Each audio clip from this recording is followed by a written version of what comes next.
Hey everyone, Sophy Kdep from Cincinnati area. We actually live in Hebron, Kentucky. So if you've ever flown into the Cincinnati airport, it's actually in Hebron, Kentucky. It's literally 5 minutes from my house. Well, thanks, Sophie, for joining us. I wondered if you could tell everyone what is your dance background and specifically, how did you get into swing dancing? So in 1998, I met a friend who did country dancing. And he asked me to come and watch him compete with his partner. And so when I went, it was cool. I'm not really a country music kind of gal, but after the competition, they had social dancing, which I went into the ballroom and fell in love with it and wanted to learn. So I started with group classes. After a year, I took some private lessons, and then I met Jason, which is kind of cool. It became kind of that hobby became kind of a passion since I was able to do it with Jason. And then we were fortunate enough to be able to turn it into a career for 15 years until COVID. And so that's how we started. And so, when you say turn it into a career, can you tell us what you did with that? Yeah. So when Jason and I found dancing and West Coast swing, we were traveling all over the country, paying to go learn and dance and, just have fun. And Jason really he loved it. So he actually ended up quitting his job in 2005 to teach full time. And then 2 years later, I fell in love with it too. And I wanted to do what he did. So I quit my job in 2007 and joined him. And so we travel all over the world, teaching, competing, performing, judging, West Coast swing. I also ran some events, some West Coast swing events. So we were very fortunate that we were able to turn it into a career and did it for 15 years. And of course, COVID changed a lot of things. It's good and bad for us. It was great. It gave us time to spend with family. And then before dance, I actually was a mortgage broker, well, a loan officer. And I was able to go back into that business after COVID. And then Jason got his license. So now he's a real estate agent, and we still love to dance. And so we still do it part-time. Hopefully when, the girls grow up a little bit, and we might be able to get back into full-time again. But right now we're kind of just focusing on our girls. We have Jasmine and Jade, they're 13 and 15 now. And so right now we're kind of like their personal chauffeur because that's what we do. So mainly just, trying to spend as much time with girls as we can, because of course, teenagers do grow up and they're not going to want to be with us anymore. So we're kind of just been trying to focus on them a little bit more. So less on dancing. But hopefully within 2026, 27, we may come back and do it full time again. We'll never know. We would sure love to see you guys going back to full time. Do your girls dance at all? So Jasmine, who's 15, she loves hip hop and she's awesome at it. She can do West Coast, but it's not her favorite, and I think it's really because mom and daddy does it, but if she wanted to, she could really excel. Jade is more of a sports girl. She loves soccer, football, basketball right now. They're going to do track after basketball's over. So they're very, very active, just not West Coast swing dancing. Do you have any hobbies besides dancing and besides having your chauffeur license with your kids? Do you have any hobbies? So we do, all of us, the whole family, we love anything outdoors. In the summertime, we actually have kayaks. We go kayaking. We love swimming. Like the whole family loves to swim. My girls actually learned how to swim before they even learned how to crawl and walk. So Jason was a lifeguard when he was in high school. And so when we had our girls, like they were swimming, like before they were one. Literally, they're all of them are fishes. You give them water, that's where they want to be. So we love it in the water, and anything outdoor, anything active, hiking, biking, going to the beach, anything, swimming. And I think Jade wants to learn how to wakeboard this year. So we'll see. They love skiing right now. So right now they're like, if they're not doing anything, they want to go skiing. But anything active, anything outside. Well, that sounds fun. It looks like you could do some snow skiing or sledding outside right now with that background that you have. I know. They're excited that we're getting all this snow because they've been off for um, almost 2 weeks for winter break, and they're supposed to go back to school tomorrow. But as you can see behind me, it's a lot of snow, so maybe not tomorrow. What three words would you use to describe yourself? Myself. Outgoing, positive, and very I want to say kind, because that's something that's important to me. That's important to our family. I try to, live by that word, just to be kind. And we try to make, like install it on our girls as well. So if you can be anything, just be kind. And I think that will make the whole world a better place. What a powerful message, and we can always use more kindness, that's for sure. Do you have any funny or crazy travel stories? Oh my God. So when we were dancing full time, Jason and I, we each have our own job. So my job was to take care of travel. I book the flights, make sure the hotel is right. If we're driving, I get the directions. How long does it take to get there? So one of the events, BTO, that we were supposed to attend, and it's in Canada, I booked the flight. And so we left early. And so we hopped on the flight. We went to Ontario. And then not, because we got up early, we went to the airport. We pretty much slept throughout the flight. We land in Ontario. And, the event director called us and they're like, hey, we're here. Where are you? And we're here. And so we couldn't find each other. Well, Jason walks outside and he just came in and laughs. And he's like, Beb, we're in Ontario, California, not Ontario, Canada. Oh no. So that was great. And we didn't even think about it because of the time changes. We just, assumed it was correct.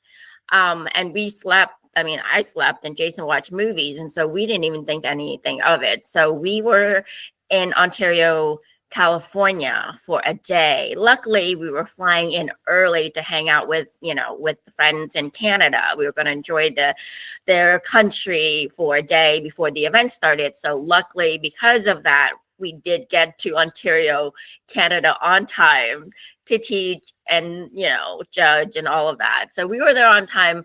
The cool thing was we got to enjoy California as well. And this was in the winter time. So it was kind of nice to get all the sunshine before we went to Canada for all the snow and the cold.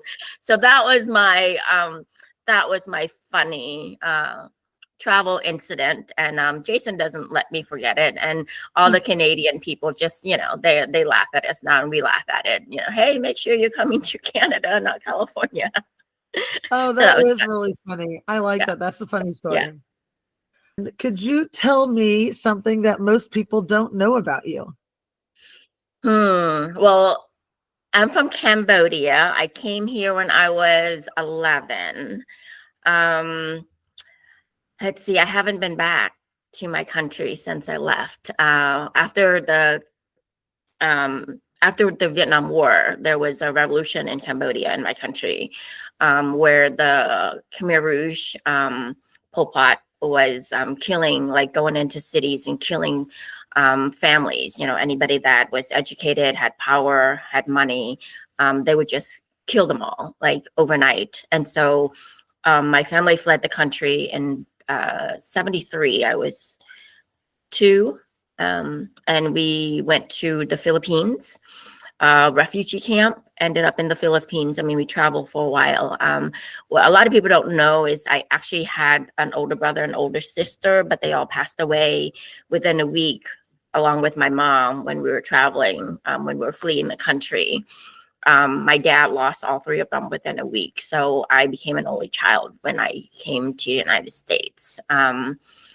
Yeah, but very grateful for the opportunity to come to the United States. Grateful for my dad to go through all the challenges that he did to bring me here. And so every day I'm always I try to be positive, and I always try to be just grateful of all the things my family went through to get me here. So everybody's always, they ask me like how, like, you always, positive and always happy. Well, that's really why, because I've seen all the bad things, and not, and I've experienced them, because we were at the Philippines. We were in the refugee camp for a while. Like I said, we left around 73, late 73, 74. I didn't get to America until 1980. So we traveled a while through and stayed at the refugee camp before we came. And so, throughout my life, I've experienced, a lot of things that people haven't. And so because of that, it just make me very grateful for every day that I'm here. Well, thanks for sharing that story, Sophie. I can't imagine what you were going through as a kid and what your dad was going through to have to be responsible for you and still grieve. And I'm glad that you made it here safely, and I'm grateful to have gotten to know you, because the little bit that I know you so far, you always seem to be so positive, and just that one of your words is kind also says a lot about you. So I'm grateful to have met you. Me too. Me too. I'm grateful for all the people that I've met through dance. I mean, we're like, dance has provided for our family and provide for what we have now today. And so, we try to give back as much as we can to the community, to the people, and try to grow the community as well. West Coast Swing is one of, like, it's my biggest passion. We love it, and we want to share it to as many people as we can. So I have a question for those listening that maybe aren't into swing very much. Can you just quickly tell us what's the difference between West Coast swing and East Coast swing? So West Coast Swing actually derived from East Coast Swing. East Coast Swing was more of a rounded dance, and the music, it's a little bit faster. And back then, you think about big band, and it kind of started out like at a studio when they were recording, and there weren't enough space to go around, and so it became a slotted dance, and then the music changed a little bit, but what's cool about West Coast Swing is you can pretty much dance to any music that's on the radio, 4/4 timing radio, R&B, hip-hop, country, pop, just anything that you hear on the radio, you can pretty much West Coast Swing to. And that's what I love. It's the versatility of the dance, and it's just fun. Like, no matter what kind of music you listen to, you can do this dance. And what I love too is, because West Coast Swing is so free, yes, there's fundamentals you learn, but once you learn those fundamental, you can dance to the same song with different people, and it just feels like a different dance every single time. And that's my favorite part of West Coast Swing. Oh, I love it. I love that. We are going to host a Swing 16 thanks to your idea. I love it. Could you please tell everyone what is a Swing 16 competition? So Swing 16 started from Doug Rozier. He created the bracket. 16 couples are going to sign up, and then you are going to compete in a tournament style 2x2. So just like football, not football, basketball. You can do it in football too, pretty much anything. You can do a bracket for. So 16 couples, they're going to come and they're going to dance one by one, and they're going to compete against each other. You're going to have 5 judges that's going to hold a black or a white paddle. So the teams get a black or white paddle, and then when you're competing, the judges will vote. Whoever wins will go to the next round. And so when the second round would be 8 couples, and then the 8 couples will compete, and then we'll go to the third rounds, which is the final 4. And the final 4 competes to the 2 couples, and then the 2 couples compete, then you get the winner. But what's cool about it too is the audience can participate as well. We are going to have everybody be a judge as well, so the audience will be able to have their own ping pong paddles to hold up and vote for everyone. That's awesome. It's so great, because then you can see like how you voted and how the judges voted. But what's cool is too, like your friends can see how you voted as well. So it becomes a lot of fun. Everybody gets to participate. Well, thanks for bringing that idea to us. We're going to host that as a pre-party, or as a pre-show. We're going to host that as a pre-show before our final show on Saturday night. So the other thing for all of you watching, we will have a dedicated swing ballroom on Saturday evening. We'll have 2 ballrooms with open dance and a 3rd ballroom with just swing dancing. We have a dedicated swing DJ that we're bringing in from Chicago. And I'm really excited. We've got lessons. Sophie, if you could real quick, tell everybody, what is an intensive? I know you're going to be teaching 2 intensives. What is an intensive and how is that different than a lesson? So an intensive, it's just a lesson that's a little bit longer. What it allows us to do is dive deep into a concept instead of, we're not teaching you patterns, we're teaching you more concepts and techniques to make you better dancers. So what you learn from an intensive, you can apply to other places as well. So an intensive is typically a little bit longer than just a normal hour workshop. It allows the instructors to dive deep into the concept or into the subject that they're teaching, and it allows the students to get more out of it. Awesome. So for those of you that are watching, we will have 4 lessons. Sophie will be and Jason will be teaching 2 intensives. Then we have Melissa that will be teaching a class, and Brad out of Chicago will also be teaching a class. So Sophie, we are super excited. Yes, Sophie, we're super excited. Thank you so much for taking the time out of your day today for this interview. It's a pleasure talking to you, and we so look forward to seeing you dance in June. Thank you so much. Oh my God, thank you so much for having us. We are super excited to be a part of We Line Dance. We've never been, and to tell you the truth, like, that's kind of how I started too. Like, I met my friend who was dancing at a bar. So this was back, gosh, I'm dating myself. This is back in the early 90s, early 90s. I graduated from high school in 1990. So probably around 93, 94 is when I started going out to the bars with my friends, learning how to line dance. So I do know a little bit of line dance, but you'll see me, and I'm going to be learning some more from you guys too. So it'll be fun. Awesome, Sophie. Thank you. Have a great day. Hey, you too. Bye, everyone.